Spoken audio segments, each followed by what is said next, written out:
Olá, boa noite a todos. Sejam muito bem-vindos ao segundo dia de palestras da nossa Semana de Estudos Jurídicos, que ontem foi brilhantemente inaugurada pelo Dr. Wendel. Quero lembrar aos nossos queridos alunos que, caso queiram aproveitar essas horas como atividades complementares, que façam o relatório manuscrito e postem no portal. Faremos registro da presença com a indicação dos nomes nos comentários do YouTube. Para compor a mesa virtual, convido as professoras Cíntia e professora Juliana.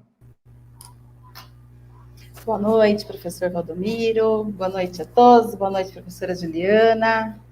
Olá, boa noite, professora Cíntia. Boa noite, professor Valdomiro. Aos nossos queridos alunos que nos acompanham. Meus sinceros cumprimentos à professora Cíntia, à professora Juliana e aos demais professores que estão nos acompanhando.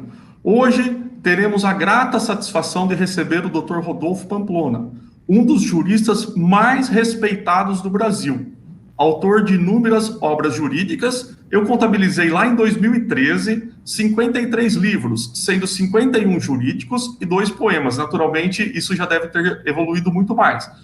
Inclusive, os livros do Dr. Rodolfo Pamplona são adotados na nossa bibliografia, para que os senhores vejam a importância do nosso palestrante dessa noite. Eu agradeço muito pelo Dr. Rodolfo ter aceito o nosso convite, agradeço a Marta, assessora do Dr. Rodolfo, pela cordialidade, disposição em adequar esse evento na concorrida agenda do Dr. Rodolfo. Muito embora estejamos distantes, eu tive a honra de conhecê-lo pessoalmente em 2013, durante um evento que foi realizado em Paulínia, na palestra cantada no Encontro Regional de Justiça e Arte. Essa palestra, inclusive, ela está disponível no YouTube, caso queiram assistir, ela é simplesmente encantadora. Eu posso dizer que o Dr. Rodolfo, além de um exímio jurista, é um excelente cantor. Eu vou passar a palavra para a professora Cíntia, que fará a apresentação do Dr. Rodolfo. Em seguida, eu passo a palavra ao Dr. Rodolfo, e assim que ele encerrar, a doutora Juliana, que vai estar captando as perguntas, tanto no YouTube quanto no Facebook, irá repassá-las ao palestrante. Até mesmo antecipando a questão das perguntas, eu queria pedir ao Dr. Rodolfo, se possível, que ele contasse a sua evolução acadêmica e profissional, que eu sei é muito inspiradora. Professora Cíntia, a senhora está com a palavra. Boa noite mais uma vez, professor Valdomiro, a todos os nossos queridos alunos que nos acompanham nessa segunda noite da nossa Semana de Estudos Jurídicos. E hoje, se tem uma coisa boa que a pandemia nos proporcionou, foi poder estar tão longe e tão perto desses mestres tão queridos, e tão citados por nossos alunos, professor Valdomiro, professora Juliana, professor Rodolfo, junto com o querido Pablo Stouze aqui, foram campeões das nossas citações, inclusive nos TCCs. Isso nos engrandece muito, estamos muito felizes e alegres em recebê-lo aqui essa noite, então desde já, muito obrigada.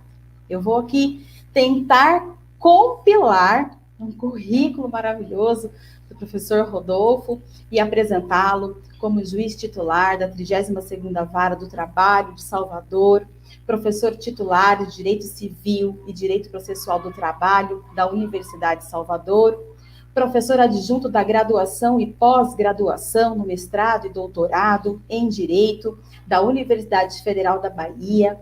Professor Rodolfo, que é coordenador do curso de especialização em Direito e Processo do Trabalho da Faculdade Baiana de Direito e do curso de especialização online em Direito e Processo do Trabalho do SERS.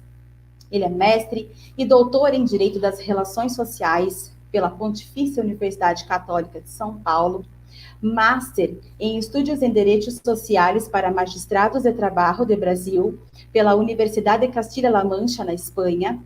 Ele é especialista em Direito Civil pela Fundação Faculdade de Direito da Bahia.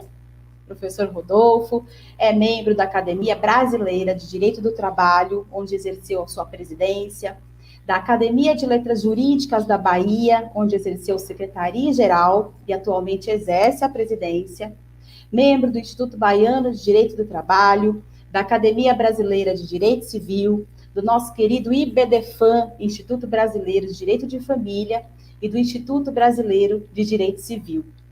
Além de tudo, Rodolfo é cantor, é músico, poeta, jurista maravilhoso, um pai, digital influencer, ele é um influencer gourmet, né?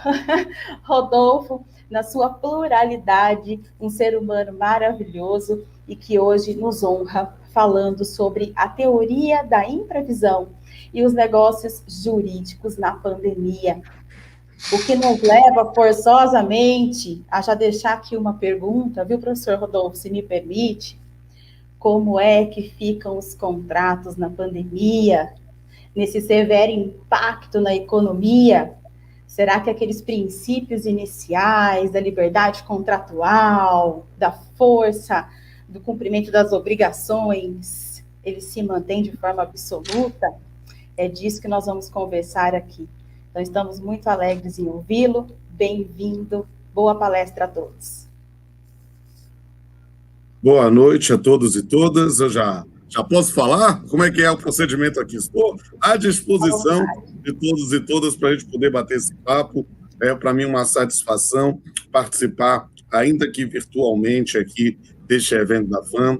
Eu tenho muito carinho, né, por amigos que fiz nessas minhas palestras, e a professora Cíntia é uma delas. Também eu tenho tido a oportunidade de fazer grandes amigos e compartilhar um pouco da minha pluralidade, da minha loucura também com todos.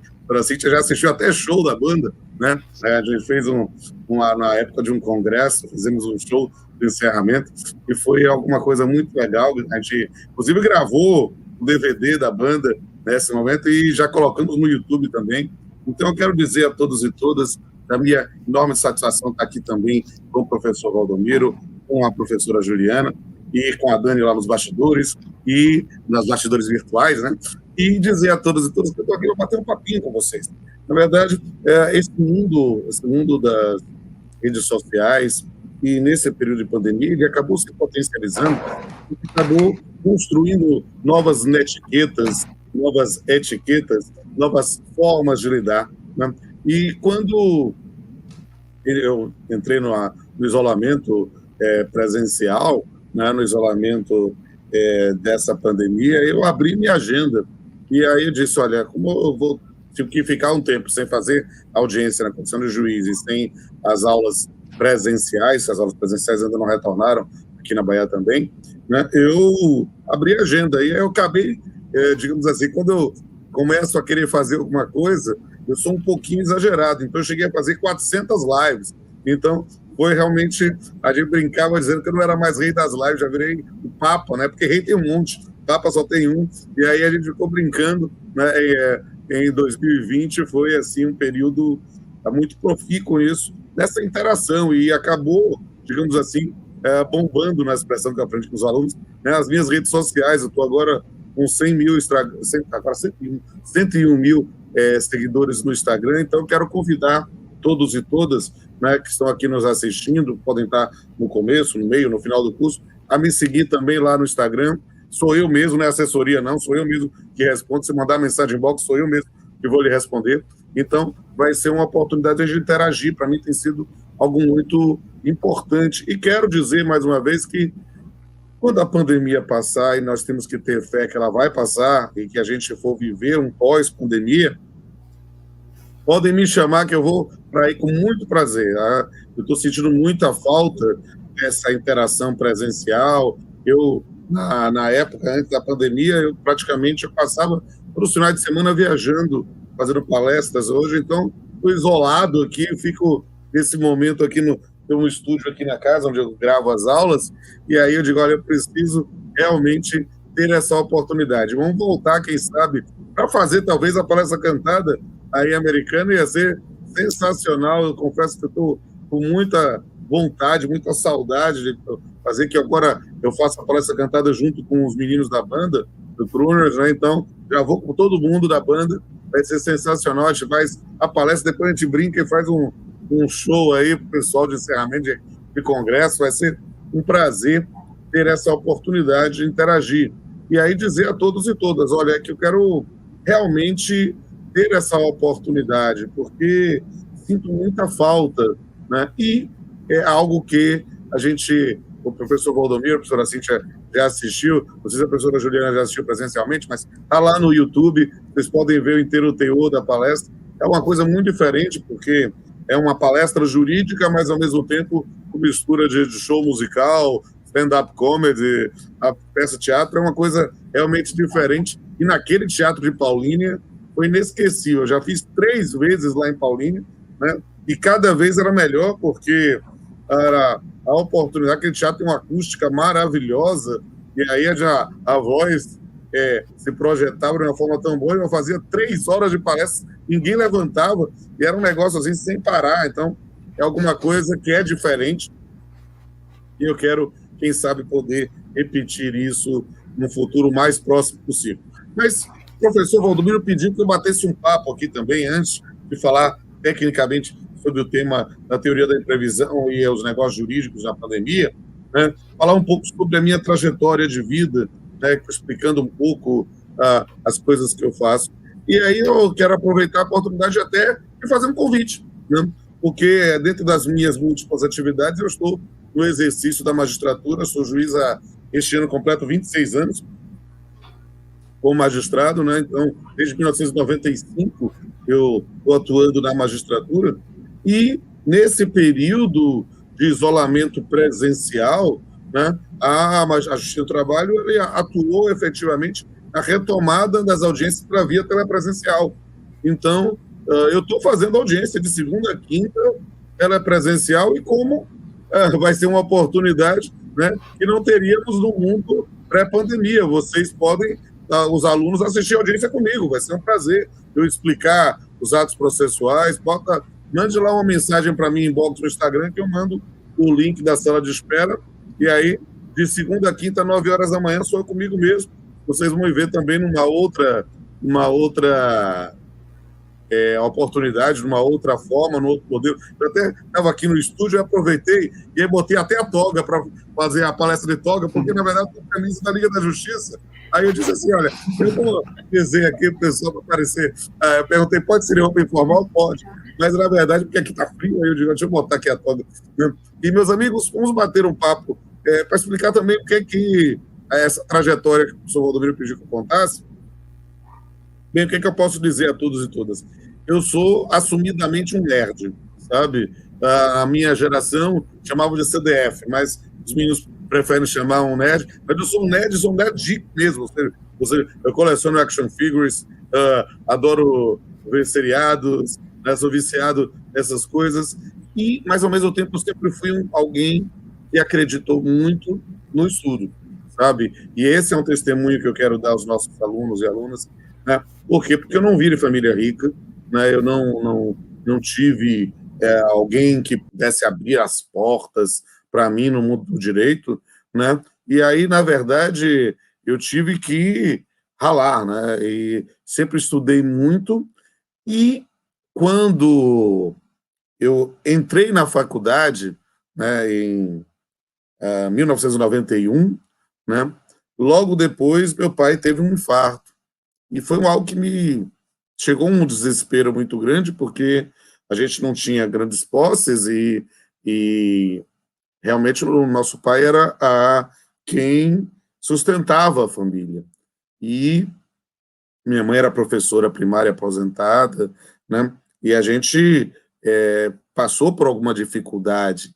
E, na época, eu só podia pensar no estudo. Então, em 91, eu me enfurnei, comecei a ler, estava no primeiro semestre da faculdade, né? E comecei a estudar para fazer concursos de nível médio direto, e dei sorte de fazer um concurso para o Tribunal Regional do Trabalho, né? No final de 91, e dei a sorte de ter passado em primeiro lugar, fui nomeado, né, logo em abril de 92, né? E tinha 19 anos, né, na época. Então, acabei, inclusive, na vigência do Código Civil 16, então eu fui emancipado, né, porque a maioridade era com 21, né, e me descobri apaixonado pelo direito do trabalho. Mas, ao mesmo tempo, eu também tinha uma outra paixão, sou homem poliamorista, né, que era o direito civil, né, que é, talvez, o campo de minha atuação acadêmica que tenha maior visibilidade, né? Tenho essa coleção com o meu irmão Pablo Estoso, e contando o manual, contando o livro de divórcio, contando os tomos lá dos livros de contratos, nós já lançamos 11 livros juntos. Então, na verdade, foi uma parceria que deu certo e de algo que também me apaixonou sempre, que foi o direito civil. Mas, dentro dessa linha, eu, trabalhando, estudando na faculdade, me formei no dia 4 de fevereiro de 95 e tomei posse como juiz no dia 10 de julho, né, porque eu já estava direcionando os meus estudos para a magistratura. Naquela época não havia o interstício de 3 anos, que na verdade só foi instituído pela emenda constitucional 45, e fui juiz com 23 anos. Né? Você fez as contas, rapidamente esse ano eu farei 49 anos, 48,5, né? Em junho eu farei 49, né? E foi a minha trajetória na vida profissional. Mas, ao mesmo tempo, eu sempre fui apaixonado pelo magistério, né? Como eu era um CDF, um nerd, eu ensinava matemática e física no 2º grau, né? A gente chama de banca aqui na Bahia, mas é o reforço escolar, então eu ensinei para as pessoas, né? Imagina você dar aula em cursinho, né? De noite, então você tem que aprender a rebolar. Então eu sempre tive essa coisa de utilizar a palavra, a poesia, a música, né? Como uma forma, imagina, ensino matemática e física. E depois foi só aplicar isso para o direito. Eu saí da faculdade, passei no concurso de juiz e, ao mesmo tempo, passei na seleção do mestrado da PUC de São Paulo, defendi meu mestrado em 97, o doutorado em 2000, né? Depois eu resolvi fazer um 2º mestrado na Espanha, né? Fiz especializações e comecei a produzir academicamente, né? O professor Valdomiro aí falou, quando ele contou meus livros em 2013, né? Agora nós já estamos em 2021, eu acabo de lançar meu 91º livro, o livro 91 está ali no canto, né? Um livro de poesias, né? Eu tenho 5 livros de poesia, alguns de metodologia, alguns de filosofia e a maioria de direito, né? E dizer a você, meu amigo, a você, minha amiga, que está começando no curso, ou está começando no direito, na prática, que está se formando, né? Que vale a pena estudar, que vale a pena acreditar no estudo como algo que efetivamente emancipa o ser humano. E acho que a gente, nesse ponto, tem muitas questões que podem ser aprofundadas, e eu estou à disposição de vocês. Então, me siga lá no Instagram, meu IG é R. Pamplona Filho, Rodolfo Pamplona Filho, R. Pamplona Filho, pode me procurar lá, quero ver o pessoal me seguindo hoje, tá certo? E procure também, que eu acredito muito nesse investimento, eu fiz alguns canais no YouTube, né, que são canais de conteúdo, né, de gratuito, você não precisa se inscrever, quero que você se inscreva, porque isso dá mais visibilidade para a gente, mas eu quero que você acompanhe o canal Pamplona, que tem conteúdo exclusivo meu, o canal Papeando com Pamplona, que tem conteúdo compartilhado, e nós lançamos esse mês, né, a professora Cíntia também acompanha a nossa carreira musical, o canal Crooners, que é o canal da nossa banda, né, e que está lá à disposição de vocês, para vocês acompanharem todas as nossas múltiplas facetas. E, nesse ponto, eu quero dizer, já acho que atendi aqui, o professor Valdomiro pediu que eu contasse um pouco sobre a minha vida, né? Eu estou à disposição de vocês e acho que vai ser muito legal a gente poder, algum dia, interagir presencialmente, né, para um abraço, para uma selfie, para um café. E aí, agora a gente vai conversar um pouco sobre o tema que foi a proposta desta palestra, que é o tema especificamente da teoria da imprevisão, né, e os negócios jurídicos neste período da pandemia. É um tema que é fascinante, um tema que eu tenho abordado com alguma frequência e que nos permite aqui falar de uma forma que possa dar uma visão panorâmica do direito civil, seja para aqueles que estão começando, seja para aqueles que já estão ingressando na prática, colando grau aí nos seus cursos de graduação. E aí, o que é que eu quero conversar com vocês? Explicar um pouco, né, como é a questão dos negócios jurídicos, né, especificamente nessa manifestação, nesse direcionamento da vontade, e a figura da teoria da imprevisão, que tem sido tão invocada nesse período de pandemia. Afinal de contas, nós estamos vivendo algo absolutamente impensável antes de 2020, né? Essa pandemia fez com que, se alguém chegasse no final de 2019, no Réveillon de 2019, dizendo que, para as previsões de 2020, nós vamos passar a maior parte do tempo em casa, em isolamento, por causa de um vírus. Se a gente ouvisse isso em 2019, né, a gente ia dizer que a pessoa pirou, surtou, pirou da batatinha, né? Não tinha como acreditar nisso. Por quê? Porque era algo absolutamente improvável, inviável, impossível. Bem, o improvável, o inviável, o impossível tornou-se realidade. E passamos a maior parte de 2020 isolados nas nossas casas, né, convivendo construindo novos parâmetros de normalidade, convivendo agora com pessoas em uma outra perspectiva, né? Perceba que esse fenômeno das lives é um fenômeno que ganhou uma força justamente por esse período de pandemia, né? E aí é só fazer esse juízo de valor. Antes de 2020, quem é que já tinha feito lives? Antes de 2020, quem é que interagia nas redes sociais dessa forma que passamos a interagir? Então, realmente, passamos a construir uma outra normalidade, uma outra forma de atuar que é absolutamente diferente, inédita, né, de tudo que a gente viveu. E isso fez com que, no campo das relações jurídicas, nós voltássemos a falar determinadas questões que muitas vezes só tinham interesse acadêmico. Aspectos como força maior, como o fato do príncipe, situações como a questão da onerosidade excessiva, a questão da cláusula rebus sic stantibus, a questão da teoria da imprevisão, eram muitas vezes, nós tínhamos dificuldade na graduação para fazer exemplos que fossem factíveis, né? Eu lembro que, com frequência, quando a gente está falando sobre cláusula rebus sic stantibus, a gente tinha que lembrar da quebra da câmara cambial no governo Fernando Henrique, alguma coisa assim, que nem todos viveram, né? E nem todos tinham uma expertise do ponto de vista prático para compreender o que a gente está falando.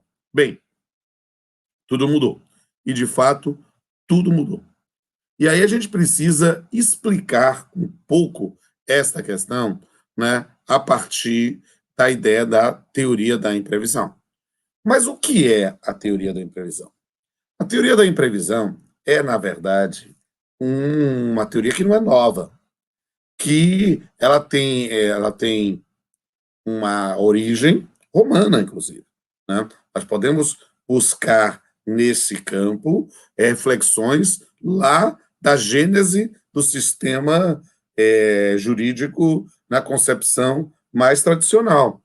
Mas por que ela ficou tão deslocada e, às vezes, as pessoas, antes da pandemia, falavam dela de uma forma, às vezes, distante? Preciso explicar, realmente, esta questão. E qual é o babado? Para você entender bem essa questão. A gente precisa, e a professora Cíntia levantou a bola aí, e, obviamente, eu, como bom jogador de vôlei, vou cortar. Essa é uma questão importante que a gente faça uma revisão da principiologia do direito contratual, né? E isso vai nos ajudar, e também dando um reforço para os colegas da graduação, né, vai nos ajudar a compreender bem essa matéria. Por quê? Porque o que é a principiologia contratual, com as influências da teoria do negócio jurídico, a teoria do fato jurídico? A compreensão de que um negócio jurídico é um instrumento através do qual nós direcionamos a vontade para a produção de determinados efeitos. Ou seja, estudar os negócios jurídicos é, na verdade, estudar a autorregulação da manifestação de vontade. E o contrato é a forma mais evidente dessa manifestação de vontade. Eu costumo dizer que o contrato está para o direito civil, como o crime está para o direito penal. Na verdade, nós fazemos contratos o tempo todo. Todo dia nós executamos contratos. Todo dia nós celebramos contratos. Seja quando a gente compra um lanche, contrato de compra e venda, quando a gente está na aula, a gente está exercitando um contrato de prestação de serviços educacionais, seja quando a gente pega um transporte público, um contrato de transporte, a gente tem, quando a gente pega uma caneta emprestado do colega, né, numa sala de aula, no mundo presencial, a gente está com um contrato de comodato ou de mútuo. Então, perceba que a gente vive relações contratuais o tempo todo. Mas o contrato, como eu dito, é a base da destinação dos efeitos da manifestação de vontade. E aí, o que a gente precisa compreender bem sobre essa matéria? Que o princípio fundamental, né, do direito dos contratos é o princípio da liberdade contratual. Nós sabemos, né, que foi feita uma medida provisória, depois convertida em lei, uma declaração de direitos da liberdade econômica. E isso é algo muito interessante, até porque trouxe modificações na legislação codificada civil, mas é preciso entender que mais do que a liberdade econômica, é a liberdade contratual que é a base do sistema, a liberdade de contratar. Né? A liberdade é uma expressão muito importante. Nos deixou há pouco tempo um jurista chileno, Carlos Fernandez Cessarrego, que gostava de falar que a liberdade é como a ave que precisa da resistência do ar para voar. Então a gente precisa entender que a liberdade ela faz sentido quando nós compreendemos a matéria numa perspectiva de qual a sua disciplina jurídica, de qual é o ar, qual é a resistência do ar que está à nossa disposição para compreender a matéria. E aí a gente precisa enfrentar essa questão numa outra perspectiva. Entender que a liberdade de contratar, ela se manifesta em 3 facetas. A liberdade de contratar, propriamente dito, né, você contratar ou não, a liberdade de com quem contratar e a liberdade do que contratar, do conteúdo do contrato. E essas são vertentes da base contratual, né, da base principiológica contratual, que são fundamentais para a produção dos efeitos e para, digamos assim, a disseminação da figura do contrato.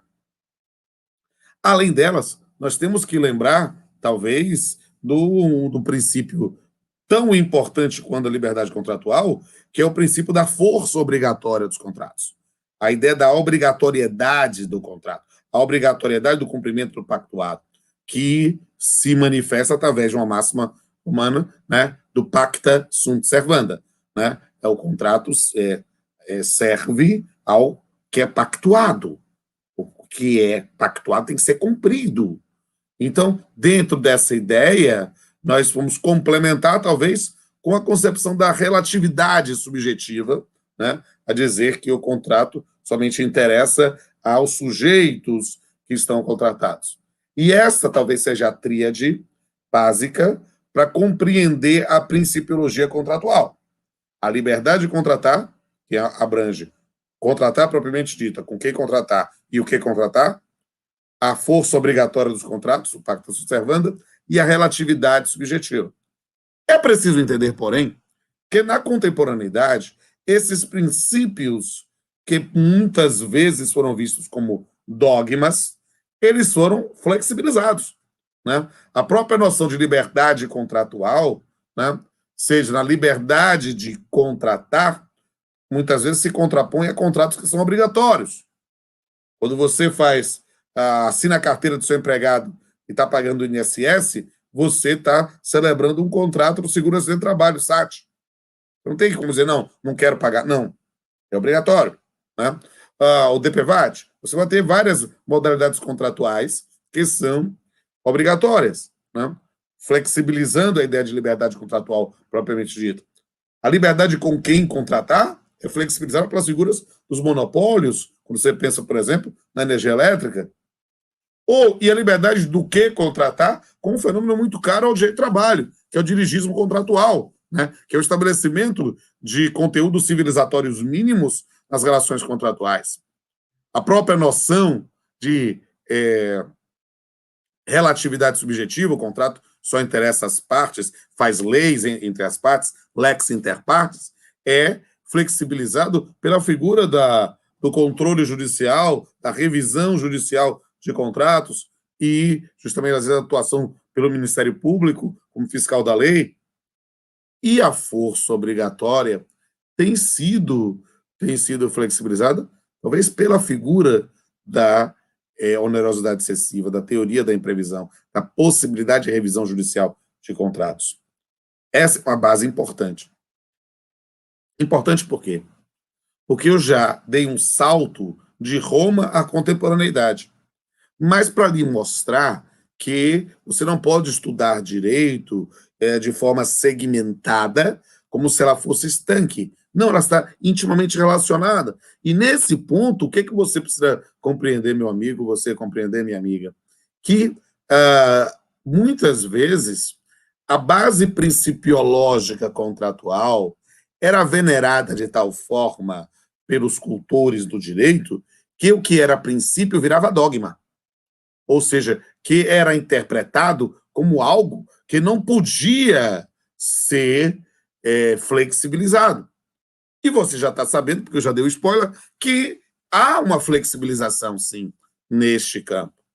Só que, talvez muito pela forma como o direito foi trabalhado na Europa continental, no século XVIII, XIX, né, nós tivemos muito fomento. Às vezes eu fico brincando dizendo que as pessoas, às vezes, esquecem que o direito é feito para os seres humanos, né? E querem ensinar direito, né, como se fossem regras estanques, absolutas, sem nenhum tipo de flexibilização ou discussão, talvez se estivesse estudando defesa da arte das trevas em Hogwarts, né? Então, o cara aprende lá, cruciatus, expecto patronum, avacadabra, alguma coisa assim, e acha que vai ter a fórmula. Não é isso. Não é defesa da arte das trevas. Nós estamos estudando direito. E nesse ponto é preciso compreender que aqueles princípios tão importantes não deveriam ter sido encarados por distorções do magistério jurídico como dogmas, mas o foram. E a quebra desse dogma, ele tem um marco importante no direito europeu continental no início do século XX. Por quê? Porque no início do século XX, o mundo viu a Primeira Guerra Mundial. Um primeiro conflito que gerou uma situação de, entre aspas, paralisação do mundo, tudo girando em torno daquela guerra, e que foi, de 1914 a 1918, foram 4 anos de guerra, e a gente precisa entender que isso desestabilizou as economias. E aí o que é que aconteceu? Em 1919, no pós-guerra, as pessoas faziam contratos, muitas vezes, de duração indefinida, né, ou contratos com duração determinada muito longa, e queriam executar, exigir relações contratuais no pós-guerra, celebradas no antes da guerra. Só que a equação econômica das relações contratuais foi modificada com a guerra. E exigir o cumprimento estrito do pactuado, sem levar em consideração as modificações fáticas, foi algo que soava como aquela máxima, sum ius, sumum iuria, né? O extremo do direito é o extremo da justiça. E aí, dentro dessa linha, o que é que se passou a visualizar? A ideia de que, opa, alguma coisa está errada. Só que, como as pessoas ainda fomentavam a ideia da principiologia contratual como se fosse um dogma, algo que não poderia ser discutido, quase a existência de Deus, as pessoas precisavam de uma quebra de paradigma. E a referência histórica do direito positivo, né, sobre esse tema é a Lei Fayot, né, da França, do início do século XX, né, 1919, né, em que se resgatou a teoria da imprevisão. Se resgatou um ensinamento humano de que toda relação contratual que fosse paritária teria em si uma equação econômica que não poderia ser desprezada pelo aplicador do direito. E se houvesse situações excepcionais, imprevisíveis, que modificassem a base dessa equação econômica. Lembra de equação? Eu sei que nós, no campo do direito, temos uma redução atávica, a gente não lembra aritmética depois da 4ª série primária, mas lembra de equação.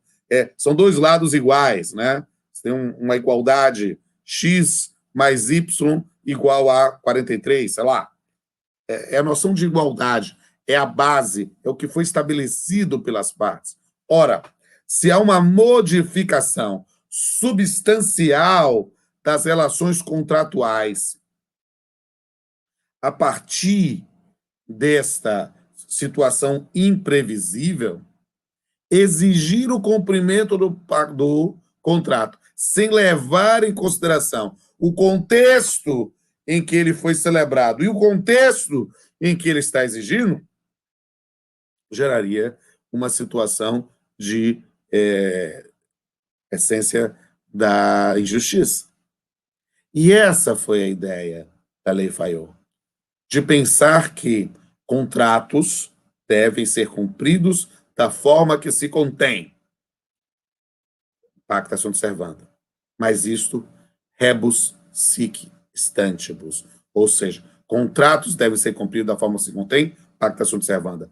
Rebus sic stantibus. Enquanto as coisas continuam da mesma forma. Seria a cláusula rebus sic stantibus uma cláusula implícita em toda a relação contratual paritária, em que nós podemos ter uma modificação substancial dessa equação econômica, desse estado de coisas no momento do cumprimento, em comparação ao momento da celebração, e aí dizer, opa, o contrato é para ser cumprido, mas só se as coisas continuam da mesma forma. Se as coisas não continuam da mesma forma, é possível pedir a extinção da relação contratual. E essa ideia, perceba, a teoria da imprevisão é a concepção de que isso é possível. A cláusula rebus sic stantibus é uma técnica legislativa de dizer de uma cláusula implícita das relações contratuais. E essa ideia, que não estava positivada no Código Civil 16, naturalmente, né? O Código Civil 16 não é de 16, é de 1899, num projeto apresentado por Clóvis Bevilacqua, inspirado no projeto anterior de Coelho Rodrigues, de 1894, ou seja, de um código que foi de um país recém-saído da escravidão, agrário, patrimonialista, e nesse ponto, em 1916 não ia ter previsão, e não teve previsão positivada enquanto houve toda a vigência do Código Civil de 16. Né? Mas perceba a influência, e isso é muito importante para quem está começando o curso, né? Para compreender a importância da doutrina. Né? A doutrina que vai ser aplicada pelos operadores do direito, né? E vai influenciando a aplicação. E o que acontece? Foi com base na cláusula rebus sic stantibus, por exemplo, e aí eu sempre falo para os professores de obrigações aqui, lembrar que a correção monetária no Brasil foi construída jurisprudencialmente, depois é que vai ser positivada. É um caso de jurisprudência pré-terlegem, jurisprudência antes da lei. Por quê? Porque a aplicação da relação contratual, com base no nominalismo do Código Civil 16, não poderia prestigiar a intenção das partes na relação contratual, por causa das crises econômicas, da inflação e todos os elementos. Só nos anos 60 que a gente vai ter direito positivado sob correção monetária. Mas perceba que ela vai sendo inicialmente construída jurisprudencialmente. Então, é algo que a gente não pode fechar os olhos, né, sobre uma tradição brasileira de reconhecer sobre isso. Só que o Código Civil 16 não tinha uma única palavra sobre o tema. E aí, quando veio o novo código, o Código de 2002, né, Miguel Reale, que foi o sistematizador, não fechou os olhos para isso. E trouxe nessa perspectiva a ideia da teoria da imprevisão sob um outro nome. Se você botar aí no seu notebook, no seu laptop, no seu celular, a palavra teoria da imprevisão no Código Civil, não vai achar. Cláusula rebus substante, não vai achar. Você vai achar a previsão da resolução por onerosidade excessiva. A lógica é a mesma. É imaginar que, se houvesse uma modificação substancial das relações contratuais, você ia poder permitir a resolução, ou seja, a extinção por inexecução, né, mas decorrente de uma situação de onerosidade que mudou a equação econômica. Essa é a lógica. Embora não tenha lá o nome teoria da previsão, embora não tenha lá o nome cláusula rebus stantibus, é a aplicação disso através da lógica da extinção da relação contratual, porque a sua exigibilidade, numa situação de modificação das relações fáticas, geraria uma extrema injustiça. E essa é a lógica. Mas Miguel Reale ficou atento nesse ponto para lembrar que, por isso que eu falei a palestra como teoria da imprevisão e os negócios jurídicos, que um contrato é um negócio jurídico. E por isso ele está influenciado por toda a teoria do negócio jurídico. Então não é só e somente só pensar na teoria da imprevisão. Não é somente pensar na extinção da relação contratual. É possível, sim, e é previsão expressa na parte de resolução por onerosidade excessiva, que a parte que tenha sido beneficiada pela desproporção possa oferecer uma rediscussão do contrato, possa oferecer a diferença do valor que ele ganhou nesse ponto para retomar a equação econômica ou readequá-la. Isso, na verdade, é uma aplicação de um princípio próprio do negócio jurídico, que é o princípio da conservação do negócio jurídico. E dentro dessa linha, a ideia de um princípio da conservação do negócio jurídico, se admitiu uma readequação das relações contratuais. E o que isso tem a ver com o período de pandemia? Tudo a ver. Por quê? Porque, em função da pandemia, nós temos aí modificações substanciais nas prestações de serviços, temos cessação de atividades econômicas, temos impossibilidade de continuidade de alguns outros tipos de atividade. Então, nós estamos vivendo há algum tempo uma situação em que as relações contratuais não estão mais na mesma equação econômica que estavam quando originalmente foram pactuadas. E nós temos aí uma oportunidade para uma rediscussão das bases da relação contratual. Só que aqui, meus amigos professores e professoras, a gente precisa explicar alguma coisa aqui, um pouco mais de juízo crítico. O que é que está acontecendo? Nós estamos vivendo uma distorção da teoria da imprevisão na prática. O que é que as pessoas estão dizendo? Estamos na pandemia, eu não quero mais pagar a mensalidade da forma que eu acertei e eu quero que tenha um desconto. Espera aí. Desconto de quanto, como, quando, com que fundamento? Não, é porque na teoria da previsão a pessoa não vai estar mesmo em função da pandemia com os mesmos gastos. Como assim? As pessoas estão, e isso é uma irresponsabilidade, estão postulando em juízo redução de valores de prestação sem ter parâmetros objetivos. Simplesmente fiado na ideia de que, em função da pandemia, a parte contrária deve estar tendo mais lucro do que eu estou lhe proporcionando a equação. Eu quero que reduza. Para quanto? Não é só dizer o valor, é qual o parâmetro para isso. Porque perceba, e essa talvez, eu já vou em caminho para o final, talvez uma das maiores lições da pandemia. É perceber que, na verdade, a lógica de aplicar a teoria da imprevisão é empoderar os sujeitos da relação contratual, notadamente seus advogados. Para quê? Para que possam ter, com base na teoria da imprevisão, né, uma oportunidade de rediscussão das relações contratuais, seja extrajudicialmente, seja através de ações. E o Poder Judiciário tem de assumir, nesse ponto, o seu papel de ser um facilitador da comunicação entre as partes.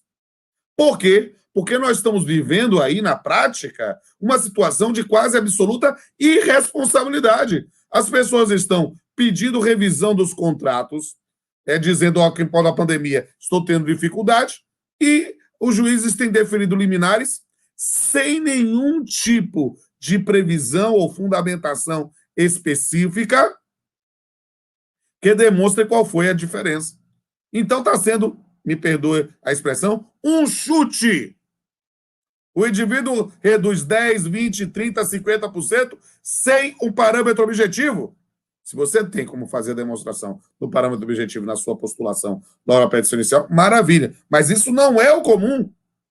Nós vamos precisar de produção de prova documental, vamos ter que produzir, talvez, prova pericial, quando, na verdade, o mote maior é para tentar uma rediscussão. Você pode pensar, e aí me parece jurídica, a concessão de uma liminar para haver uma redução enquanto está se discutindo. Até pelas dificuldades do contratante. Mas não pensar que você vai proferir uma liminar satisfativa e vai encerrar a relação contratual e já resolveu isso. Isso não é direito. Isso é bingo. Isso é chute. E isso é algo que é negação do próprio direito. Por quê? Porque não tenho a menor dúvida que quando o indivíduo começa a fazer isso numa briga de liminares, o indivíduo depois vai descontar lá no consumidor na outra relação contra quem não ajuizou a ação. Ou vai encerrar a atividade econômica. E não é essa a finalidade. A finalidade é poder que as partes possam, de comum acordo, construir e restabelecer canais de comunicação para uma repactuação dentro de uma equação econômica que eles tenham condições de cumprir. E isso é rebus sic stantibus, porque isso é enquanto as coisas continuam da mesma forma. Por quê? Porque nós temos, em determinados aspectos no Brasil continental, situações de melhoras na segurança pública, na saúde, e outros de recrudescimento da pandemia. Então, a gente tem que perceber os efeitos jurídicos de cada uma das nossas decisões, né, para tentar compreender efetivamente quais são os efeitos de uma pandemia para as relações contratuais. E uma delas é a possibilidade de rediscussão do pactuado, não com parâmetros objetivos em que você vai ter um direito subjetivo de exigir do magistrado que reduza a mensalidade da academia, da escola, da faculdade, do aluguel. Não, mas ter uma oportunidade e a discussão. O que enseja dois grandes temas importantíssimos nos currículos dos cursos de graduação. O primeiro, a discussão sobre mediação e conciliação. A ideia de estabelecermos formas que permitam o restabelecimento dos canais de comunicação e que possam, efetivamente, trazer um resultado. E o outro, a tutela dos interesses transindividuais. Porque, nessas circunstâncias, nós vamos ter vários direitos individuais homogêneos, ou seja, vários trabalhadores, vários contratantes, vários prestadores de serviço que vão estar na mesma situação e, nesse ponto, a reunião se faz necessária para a busca de uma solução conjunta. Porque, como diria o poeta, 1 mais 1 é sempre mais do que 2. E eu acho que eu já falei o suficiente, estou completando 50 minutos de exposição, e eu quero aí convocar de novo aí o professor Valdomiro, a professora Cíntia, ou quem mais que seja, para que possam apresentar aqui conosco as dados, opiniões, sugestões, eu estou à disposição. Eu aprendi, né? A gente está acostumado, como eu sou um coroa, né? Eu estou acostumado a dar aulas, às vezes, 3, 4, 5 horas seguidas. Mas no mundo telepresencial, no mundo virtual, a gente tem que aprender a exercitar a síntese para que a gente possa estabelecer o canal de comunicação. Um saudoso professor meu dizia que todo orador precisa falar alto para ser ouvido, claro para ser entendido e curto para eventualmente ser aprendido. Um beijo a todos e todas. Doutor Rodolfo, muito obrigado. Maravilhosa explanação. Vou passar para a professora Juliana, que filtrou algumas questões levantadas no chat. Tá? Parabéns, professor Rodolfo, excelente exposição, um tema tão pertinente, né? Nos traz tanta inquietação, ainda mais nesse momento de pandemia. Vou trazer aqui algumas questões que foram colocadas pelos nossos alunos para que a gente possa debater e refletir um pouquinho mais. Depois a professora Cíntia já me falou que quer fazer um questionamento também, quer levantar uma situação. Bom, a primeira questão que eu coloco é da nossa ex-aluna, a Daiane, e ela questiona o seguinte: como fica o contrato de compra e venda em que o índice de correção pactuado é o IGPM, e esse está nas alturas? Cabe revisão? Há incidência da onerosidade excessiva? É possível a mudança desse índice, sendo que esse contrato é de trato sucessivo?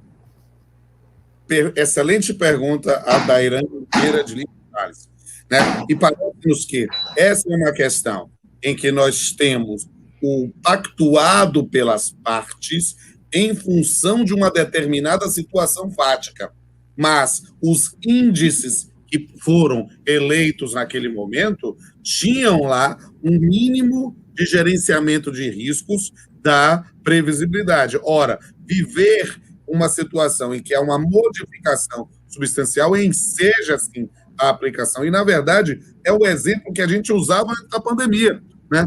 Eu fiz uma invocação rápida, mas só pensando nos nossos alunos e alunas que eventualmente são muito jovens, não lembram da época da âncora cambial, né, do governo Fernando Henrique, e que havia uma construção do dólar, né, de 1 para 1, de paridade, ou seja, $1 a R$1. E isso era conseguido em função da atuação do Banco Central, e aí, nesse ponto, as pessoas faziam, né, quem tem minha idade, né, pode lembrar, né, e uma das meninas presentes, naturalmente, né, é dizer que a gente comprava carro importado, a quantidade de Chrysler, de outros carros na época, porque ficava muito mais barato do que o carro nacional em função das circunstâncias econômicas. De repente, naquele episódio lá que o Gustavo falou, soltou-lhe a âncora cambial e o que estava 1 para 1 passou a ser 4 para 1, ou seja, a prestação se tornava, digamos assim,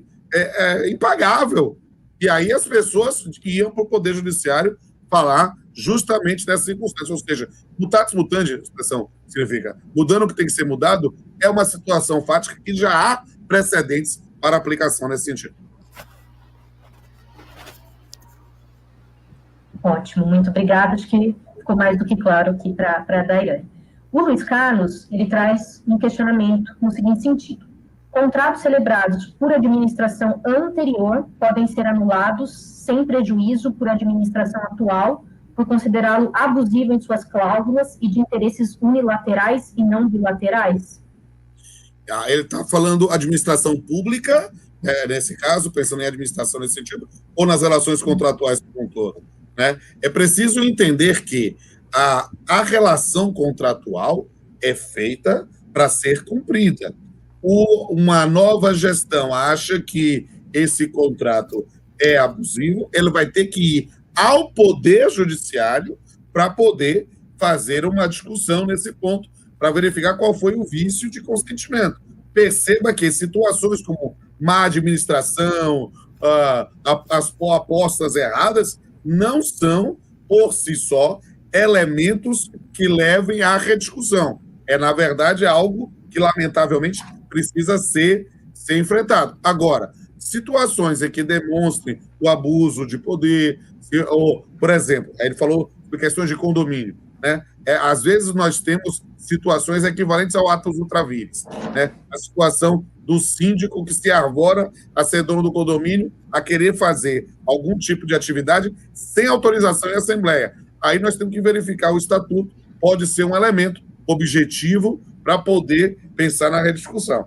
Mas é preciso entender que nem tudo que é um contrato desfavorável pode ser entendido como cláusula, como teoria da imprevisão, como onerosa excessiva. Por quê? Porque aí pode ter sido um mau uso, pode ter sido uma furada mesmo, pode ter sido uma péssima administração, e aí nós temos que pensar no ressarcimento do administrador e não da relação contratual. Então, é preciso verificar especificamente qual era a equação econômica no momento da celebração. O Fábio coloca o seguinte: ao ilustre palestrante, gostaria de pedir a visão dele sobre o que a mim nessa época é próximo. A imprevisão é evidente, porém vejo que muito caberia a fundamentação pela exceção do contrato não cumprido. Por exemplo, os serviços acessórios que continuam exigindo pagamento sem oferecer a prestação, pois dependem do principal, que talvez não esteja ocorrendo.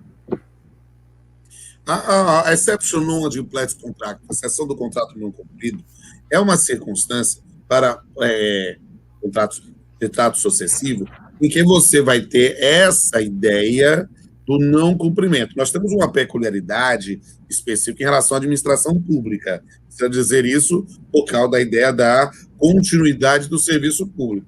Mas percebendo que não houve uma relação contratual civil como um todo, não houve efetivamente o cumprimento da parcela por uma das partes, não tem como exigir a contraprestação.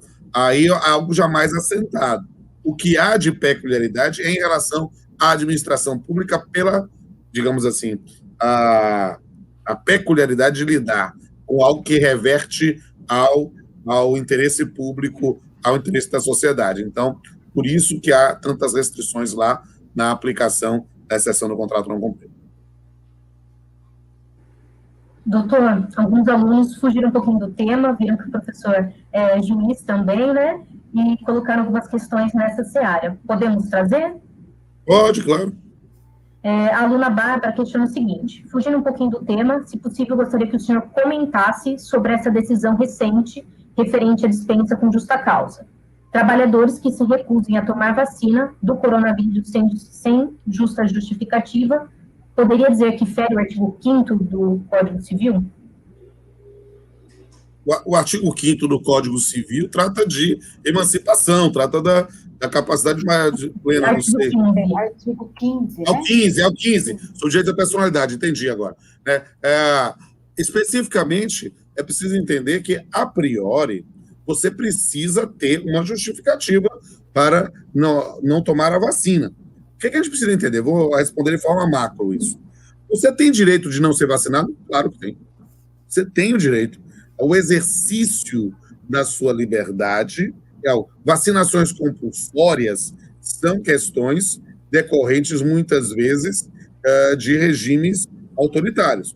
O problema é que a maior parte das pessoas não sabe que é regime autoritário. Você ser despedido por justa causa, porque se recusou a tomar a vacina, não é autoritarismo. É exercício do direito. Por quê? Porque você está negando algo que todos os demais trabalhadores se submeteram e gerando, por suas convicções pessoais, estou pensando em aspectos religiosos, por exemplo assim, por convicções pessoais, né, porque você não acredita na vacina, porque você acha que tomando hidroxicloroquina e ivermectina você está resolvido, pelo que você acha, você, nesse ponto, no exercício da sua liberdade individual, você tem o direito de se recusar. Agora, pode, nesse campo, ser sancionado? Não. A questão é que o seu comportamento nesse aspecto gera danos potenciais a terceiros. Agora, qualquer pessoa que se recusa a tomar vacina é hipótese de justa causa? Não. Aí é preciso entender que o indivíduo trabalha em home office, tem contato com ninguém na empresa, ele tem uma justificativa para não querer se vacinar. Ou, se o indivíduo tem uma alergia há um componente da fórmula demonstrado cientificamente, né? É claro que ele não vai ter esse momento sobre esse ponto ser despedido por justa causa. Ele até o pode ser sem justa causa, ele vai ter que trabalhar no ambiente. E aí não seria uma despedida discriminatória. A questão é a fundamentação para essa resistência. Se a pessoa que fez a pergunta quiser um aprofundamento sobre o tema, eu promovo um projeto chamado Trabalho e Debate, que toda terça-feira, hoje, inclusive, lançamos pergunta nova, nós fazemos uma pergunta sobre um tema trabalhista, né? E a gente já lançou perguntas sobre isso, o vídeo está muito interessante, veja lá no meu perfil, né? Eu também estou baixando lá no canal para vocês acompanharem mais. E o Gildo também traz uma questão relacionada ao direito do trabalho. Ele coloca o seguinte: o STF reconhece o coronavírus como acidente do trabalho. Como faço para provar que esse trabalhador foi infectado na empresa? Bem, deixa eu explicar uma coisa aqui, Gildo. Há uma afirmação que está meio exagerada de sua parte. O Supremo não reconhece o coronavírus como acidente de trabalho. O Supremo reconhece que ser contaminado pode se tornar uma doença no trabalho. Porque não se trata de achar que qualquer pessoa que teve o Covid, né, está tendo um acidente de trabalho. Não é isso. Que pode, a fundamentação é nesse sentido. Foi afastando, se me permite dar a informação mais precisa, afastando a aplicabilidade do artigo 29 da MP 927, né, especificamente com o fundamento na jurisprudência do Supremo Tribunal Federal, que admite a possibilidade da aplicação do parágrafo 1 do 927 às relações de trabalho. Né? Então, se pode se caracterizar, sim, pode. Mas o grande aspecto é que o artigo 41 da Lei 8.213 de 91, porque nessa circunstância você vai ter que demonstrar uma nexo-causalidade. E isso não é fácil. Definitivamente não é fácil. Né? Talvez seja mais fácil demonstrar para quem trabalha na frente de combate ao coronavírus, médico, enfermeiro, auxiliar de enfermagem, mas o indivíduo é porteiro, ou administrador, ou é da parte técnica e não tem acesso necessariamente ao vírus por estar trabalhando com o vírus. É uma situação complicada, qualquer um de nós pode sofrer isso. Não sei quantos estão aqui assistindo nesse momento a palestra, mas eu não duvido que muitos dos senhores ou das senhoras já tenham sido contaminados e tenham conseguido, graças a Deus, a se recuperar. Mas todos nós conhecemos pessoas que se infectaram e se recuperaram e também pessoas que sucumbiram. Então, dá para afirmar peremptoriamente como é que foi que a pessoa se contaminou? É muito difícil. É muito difícil. Nós trabalhamos muito com presunções e há, nesse ponto, que fazer esse registro. Excelente. O direito do trabalho sempre faz muitas indagações aos alunos, né? Eles tomam esse assunto. E só para encerrar, eu queria colocar o comentário da Vitória, nossa aluna do terceiro ano, que fala o seguinte, reflete, né, um sentimento, acho que de todos nós que acompanhamos essa noite. Que palestra marcante. Muito, muito, muito prazeroso ouvir. Muito obrigada, doutor Rodolfo. Foi excelente poder dividir essa noite com o doutor. Meus agradecimentos, com certeza os agradecimentos também dos nossos alunos, né, que estão nos acompanhando. E passo a palavra à professora Cíntia, que também quer fazer suas considerações e os seus questionamentos, né, já que ela é a nossa rainha do direito civil aqui da FAO. Muito obrigada. Esse título aí tá exagerado, viu, Rodolfo? Não sou rainha, não, Ju, mas obrigada. Só uma apaixonada por aprender cada dia mais. Na verdade, me chamou a atenção, e nós trabalhamos ontem, coincidentemente, na abertura da Semana Jurídica, o tema mediação, né? E aí o professor Rodolfo bem colocou que, nesse momento de pandemia, a importância deste estudo sobre a mediação e a conciliação, que foi tão enaltecido nesse período pandêmico, para que as pessoas conseguissem chegar à autocomposição e à solução de seus litígios, porque nós vimos aí a pandemia como uma causa de pedir genérica. Para todo o processo pandemia era solução de revisão, de resolução de contrato, e isso em todas as esferas do direito, né? Então, no direito das famílias, nós sofremos essa questão, com revisões absurdas de regimes de guarda, meramente com fundamento na pandemia, proibição dos direitos de convivência, revisões de alimentos que de nenhum fundamento, né, objetivamente tinham para que tivessem uma procedência, né? E os tribunais se manifestaram, professor Rodolfo, nesse sentido, nos casos dos contratos de financiamento e empréstimo, né, em que se tratou da questão de que o desemprego e até mesmo a redução salarial não seriam questões de imprevisibilidade, né, seriam de possível previsão de possível ocorrência.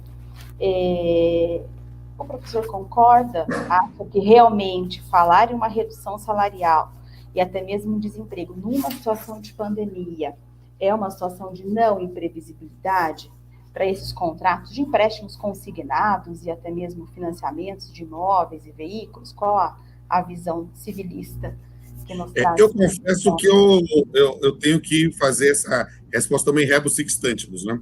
A priori, nós temos que entender que qualquer relação contratual de contrato sucessivo, né, quando nós estamos pensando com alguém contratado na iniciativa privada, né, o desemprego é um risco que está dentro das relações contratuais, mas em geral, isso em CNTP, né, em condições normais de temperatura e pressão. Nesse período de pandemia, em que nós temos situações de despedidas em massa, extinção de atividade econômica, parece-nos que não é a melhor diretriz. Acho que é um caminho que realmente precisa ser adequado. E é um dos grandes problemas, muitas vezes, que a gente tem com nossos alunos, né? Porque, às vezes, a pessoa, texto sem contexto vira pretexto. O indivíduo pega a afirmação daquele período em que nós estamos numa situação higiênica, de saúde diferente, e transporta para o período de pandemia, aí a possibilidade de uma grande justiça é muito grande.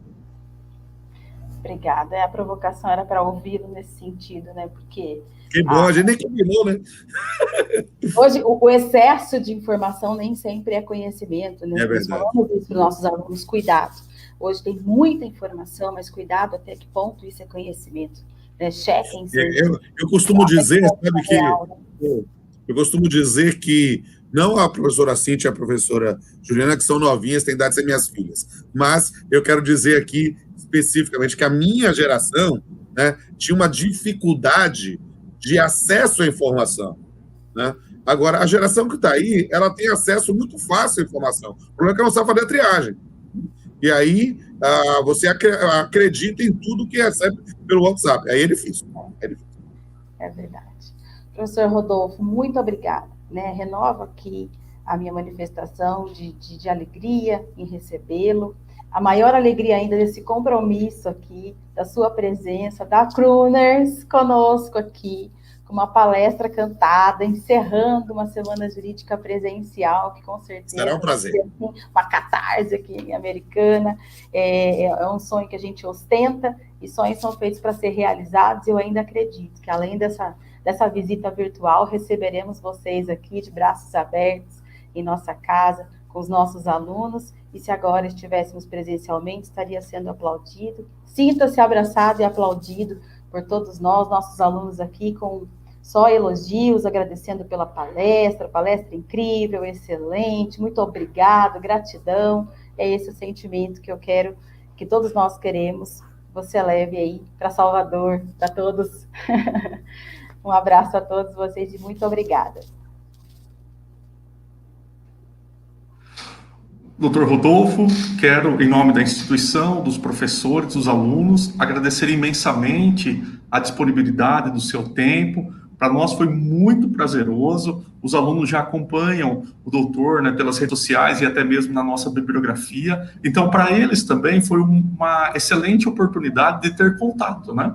Ao invés de mexer lá no livrinho frio e tal, ter um contato presencial e ver como é a pessoa que está por trás daquele livro que foi escrito. Muito obrigado, espero que realmente nós tenhamos uma oportunidade de tê-lo conosco presencialmente, para que nós possamos desfrutar de mais períodos como esse. Muito obrigado. Será um prazer, tem aqui meu compromisso público, que eu quero ir à Americana, preciso conhecer a Americana, né? E quero ter a oportunidade de palestrar para todos e todas, e vou autografar todos os livros que trouxerem nesse dia, prometo. Viro à noite, eu vou estar com vocês. Muito obrigada. Tá certo. Boa noite a todos. Amanhã temos mais um dia de palestra. Espero que todos tenham aproveitado muito e seguimos com a nossa semana de estudos jurídicos. Boa noite. Boa noite a todos. Boa noite.